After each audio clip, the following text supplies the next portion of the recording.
Hey guys, and welcome back to the Mandy Fralick podcast. It's been a while. In this episode, it's more of a 2024 catch-up just to kind of level on what's been going on in life and some of the focuses for 2025, not to mention a renewed dedication to creating various types of content, specifically blogs on Substack and other articles that might have educational relevance, again on Substack, which is a little bit more of social media sprinkled in, planned for the future. And so, wow, we made it. I honestly have just been waiting for 2024 to kind of slowly eke by, because I had a feeling at the beginning of the year, well, it was more of a message from God, honestly. It felt like I received this message that you're going to face a lot of trials in 2024. It's going to be really hard. You're going to basically just have to put your head down and work. But on the other end, it's going to be worth it. And obviously the work doesn't end, but the initial grind that sometimes is required to get momentum going was very much a part of this year, even though I feel like the plans that are in motion right now and about to really catalyze have been in process my entire life. I don't know about you, but once you get focus and direction on something, you know, as you start to put in the work to create the pieces and put those in place, there's a momentum behind the spirit of seeing this thing come to fruition that just starts to take on a life of its own. And so I've been intuiting that, you know, during this time period, probably starting more around 29, there would be these big changes happening, and that's exactly what's been happening. I'm 31 now, so the past 3 years have just been instrumental, and they lined up with us moving back to South Dakota from Colorado at a really good time, I think, just because of all of the effects of COVID and the economy shifting, a lot of different factors. But we moved back here to where I grew up in South Dakota, the Black Hills area, 3 years ago. And in those 3 years, my husband and I have just been putting in the work and basically filling every spare crack of time with trying to improve our life, trying to build or take care of animals or, plan for the future. And it's been a lot, but it's also been so incredibly rewarding and healing. And of course, during that time, we also had 2 children, not twins, no, kind of back to back, I guess Irish twins if you consider, because my eldest is now 18 months older than my youngest. And so they're kind of Irish twins. I guess that kind of counts, and they're already just 2 little peas in a pod. So we have been busy, so to speak, in a lot of different ways. We have a little family that is now starting to come together, and the goal now that we have the infrastructure for the animals, we have our current little temporary living residence set, and in the meaning that we have everything we need. It's a smaller space, definitely need more space with 2 children now as well, and it's definitely not meant to be a long-term home by any means, but it's a good temporary unit. I've talked about it before. It's a man camp, and we kind of refashioned it to be a temporary place to live while we figured out what we wanted to do. We threw around the idea of building a cob, creating shipping container homes, thought about maybe even doing an earthship. We were pretty committed to the earthship for a while, and at one point we even were just like, you know what, I'm done with the stress of trying to plan it all out. Let's just do a double wide. But we can't, in the sense of, like, we do not want to move forward at this point with a double wide, given that we could actually build for a comparable price. What we would build would appreciate. We would have more flexibility and control. It would align with our aesthetic more as well too. And even though it would be more work, we decided, you know what, we could go forward with a loan and just get a double wide and put it out there on the property. But we really want to turn this property into something of an educational space that maybe in the future we can do more along with like agritourism, and have people come and it's like, oh, okay, so this is our small little goat operation. This is where they plant and grow hay. This is where they have greenhouses set up. This is the poultry that they have, and show people how to be mostly self-sufficient on 5 acres. That's been something that's been on my heart since we moved out here, of like, what can we do with this 5-acre cornfield? I know that it's a lot of work to develop it. Oh my gosh, it's been so much work. But I think that we need to push ourselves to figure out what works, because that's the only way we're going to solve persistent problems like food insecurity, which still is the #1 thing that I would just love to help solve during my time on this planet.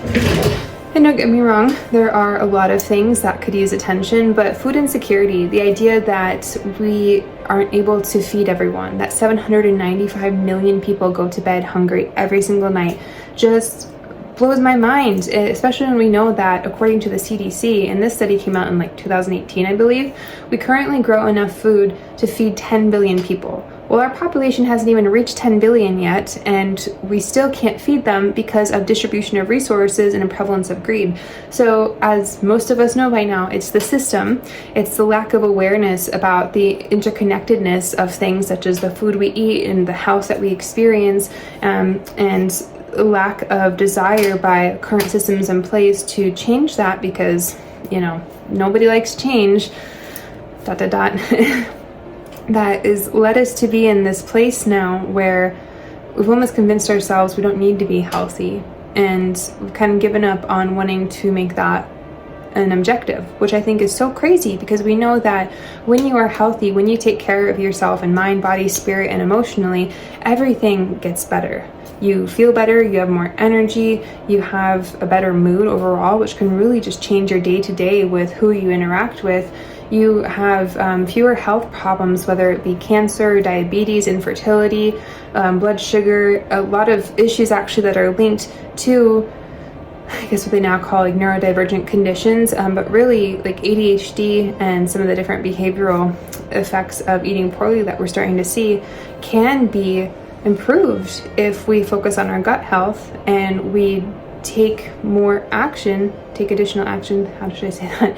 We take action, however that be, we take action to eat healthier. And so back to the point of what I was saying, I want to make this 5-acre space proof of what can be accomplished without having to go over the top and without having to leverage too much, because I think all of us can become more self-sufficient in a variety of ways, and it doesn't have to break the bank, and it doesn't have to be elusive and over our heads.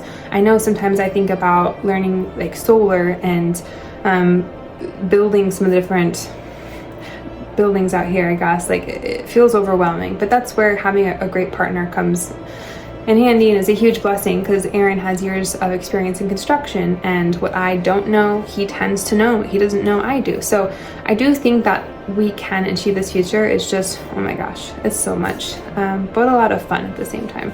So this year, what we were able to achieve was expanding the animal pens, and we actually added 3, 4, 5, 6, 7, 8 additional animal pens. And when I say we, this is all Aaron. Aaron did like all the physical labor because I was pregnant for most of the year.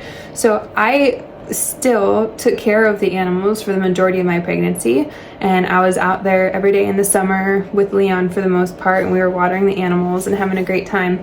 But he built pretty much everything, and he also put together what I now have as my space, my office. It's formerly a shed, 10 by 18, and he put a cement pad down and he secured the shed to it, and he insulated it, and he sealed up all the cracks, and now even in the middle of winter it's toasty and it's comfy, and I have a beautiful background, and I'm pretty thrilled with it because I needed a space away from our smaller living space so that I can focus on work and I can do creative projects like this. This would never have been possible inside, so I'm very excited that this is actually where kind of kicking off the podcast again, and it just makes me really happy. So he's put a lot of work in with the office. He added more fencing for the dogs. Let's see, we were able to get more goats, and we got 2 does and a buck and another wether. We don't really need a wether, but we got a wether, and they're all Nigerian dwarf goats. So now I have a small mating operation going, which is pretty cool, and I'm expecting at least one of the 2 does to be pregnant and hopefully have babies by spring. The plan from there is to begin milking them daily, giving them 2 to 3 weeks to just nurse their baby solely, and then there's a whole process to it I'm still learning in terms of starting to take milk is still leave enough for baby or babies, and that will essentially be the beginning of our Nigerian dwarf goat milk operation. Now, this is one of the first things I wanted to do on our farmstead because my little ones go through a lot of goat milk formula. Formula is not cheap. It's also not sustainable when you have to order it all the time. So one of the things I wanted to do was like, how do I secure and lock down good quality milk for them, knowing that I'm not a huge fan of dairy cow milk, cow milk, because my experience with pasteurized cow milk led to years of healing acne. Now it's pretty good, so not too bad, but I need to get back into the flow of like maybe wanting a miniature dairy cow. My husband's along with that plan, so that might happen someday in the future. But goat milk, the molecules are actually closest to human molecules in terms of the milk structure, so it's easier to digest for little ones and adults as well. Plus, I personally love goat cheese and goat butter. I actually made the Christmas cookies with goat milk butter this year. No one could tell the difference. Very cool as well. And goats are just funny, right? Like, we all want to see baby goats every spring. So the baby goat Nigerian dwarf dairy operation, that was a big focus of this year, and I'm so grateful for my husband because he really did make it so that we could expand in that regard. We had some dog drama, so we ended up having to rehome one of our dogs, our husky Damon. That was incredibly sad. Still recovering from that one. And then as part of the training, we built some additional pens for them. So now we just have our German Shepherd and our Rottweiler lab, and they're very happy. Haven't had any dog drama since, so that's been good. I still have to get them to be more peaceful alongside the rest of the animals. They did take out a couple of animals this year, so they are not allowed to be out when any of the other animals are out, and that includes 5 now fully grown cats that we rescued earlier this year as well too. So they were kittens and now they're fully grown. They're kind of fat actually, and because we have our dogs out most of the time, I've actually trained the cats so that they'll go back into their catio after they're done playing for a couple of hours, and I just close the door and then they get their food and water in there, and it's well insulated away from the temperature flux out here on the prairie in the cold in the winter. So that is where we're at right now. The fact that the dogs and cats keep going into their own pens is a little hilarious to me, and I know that it has to change at some point, but I'm not ready to take that risk. I'm not ready to say bye to any of these little kittens that we bottle fed in my bathroom in my tiny home and then eventually moved out to the catio, and they're so sweet and cute. I should have brought one in here and introduced you. Maybe I'll do that at the end. But anyways, so we got 5 cats on top of that. We still have Matilda. Grace the sheep unfortunately passed away. It was just her time. She was kind of old, and I think that's it. We went hunting for our 2nd year in a row and did pretty good for ourselves, so we started experimenting more with making specifically stews and some different steaks, and I have to say that that's the way to do venison. I'm not a huge fan of venison because it has a very gamey flavor, but I'm starting to figure it out, and I've cooked it well a few times now. And for those who are part of my channel and maybe are vegan or vegetarian, I'm sorry, I'm not trying to be insensitive. I was vegan for 8 years. I understand how upsetting it can be to hear people talk about eating animals, and I agree that deer are very peaceful, and it's kind of sad that life on this planet requires killing in any form, but it is the reality in which we live. I've personally found meat eating to be really good for my body. My family thrives with the way that I cook now, which is very paleo vegan, kind of combined, just meat, vegetables, fruits, legumes, all the good stuff. Anyways, so I'm not trying to be insensitive, but here we go. So Aaron has gotten actually pretty good, Aaron is my husband, in case that wasn't clear, pretty good at processing the deer. So after you let it cure for a week, the cuts, he was very, very specific with it this year. We got very little ground meat, which is kind of good because now there's a ton of steaks and roasts, and I've been experimenting with searing both the steaks and the roast, like letting them marinate overnight is the best. Then you sear them and then you bake them, or put it in a slow cooker with vegetables and some other spices. And either way, those are 2 proven ways to eat venison. And the whole point in sharing this is just to convey that we're starting to cook and hunt and do more things to shift towards self-sufficiency out here. And so being able to hunt and clean the animal and process it and know the different cuts and also know how to cook with it, it's really like a full circle process, and I can't explain how rewarding it is to be able to do that for yourself.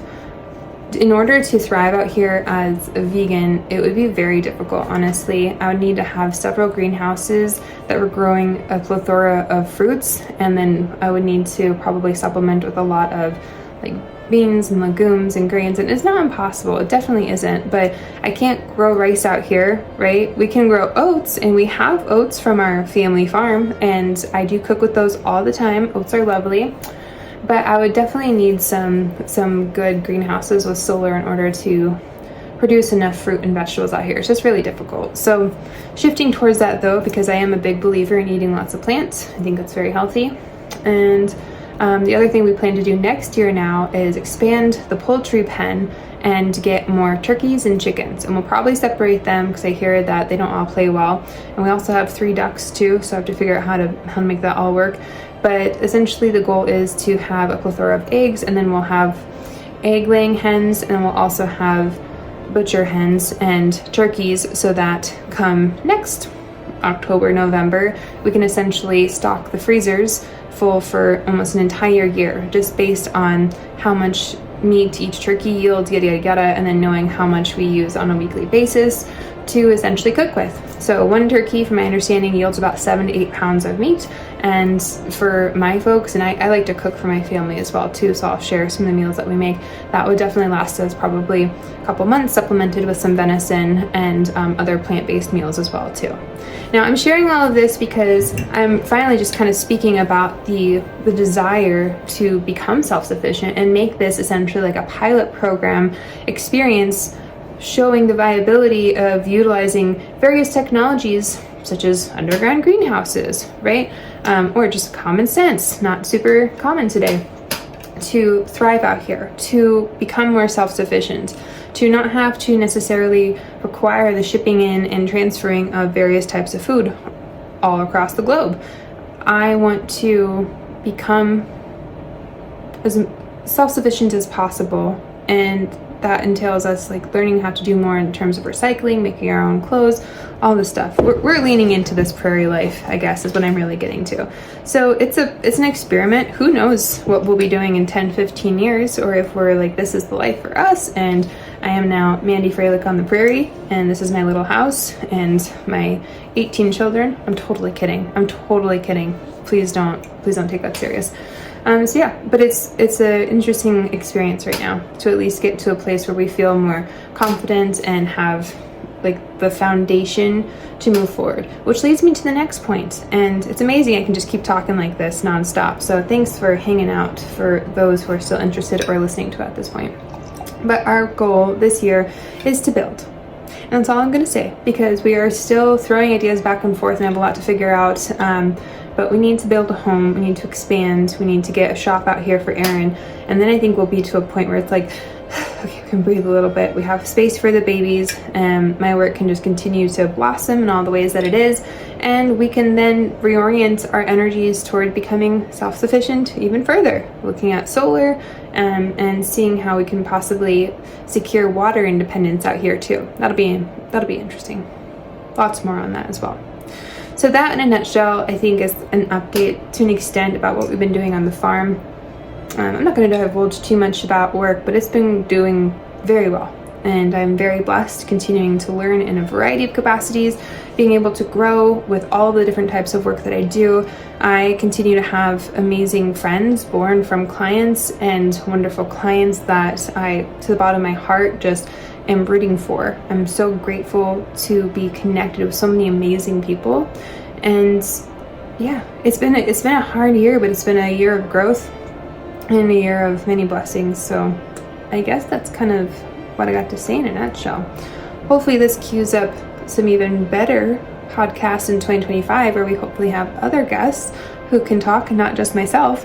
And yeah, I guess in the meantime, if you have any questions, please let me know. Please comment, please like and subscribe, and follow me on Substack, because that's where the majority of the content that I post in the future is going to be posted, and most of it will be for free. So please just follow along to whatever level you desire, and thank you for your continued support. Have a wonderful holiday season, Merry Christmas, Happy New Year, and I'll talk to you guys in 2025.